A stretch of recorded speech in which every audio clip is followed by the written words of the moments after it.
Тетово и годинава има најмногу училишта кои бараат пари за бесплатните свидетелства што ги добиваат средношколците. И сумата овде е највисока. Дел од училиштата си ги наплаќаат дури и по 200 денари, потврдуваат во Сојузот на средношколци. Ова се случува веќе со години наназад и покрај тоа што е спротивно на законот.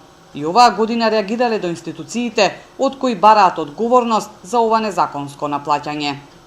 Овој проблем е најприсутен во Тетово и секако таму ќе треба највеќе да се обрне внимание за да се реши. Например, еве ќе земам за пример гимназијата во Мирчевци во Прилеп, каде што наплатуваат само 30 денари, додека овие две училишта од Тетово наплатувале по 150 или 200 денари. Значи значително повисока сума.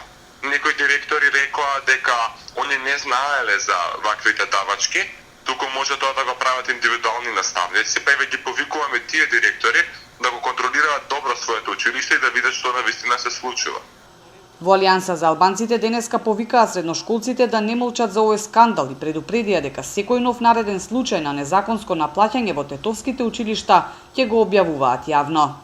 Нам ни е јасно дека жртви на овие шеми се и тетовските учители, наставници и професори кои што некој ги става во тешка положба и пред се бараме разбирање за нив, што и така се прегазени од неисплаќањето за додатната работа за време на пандемијата.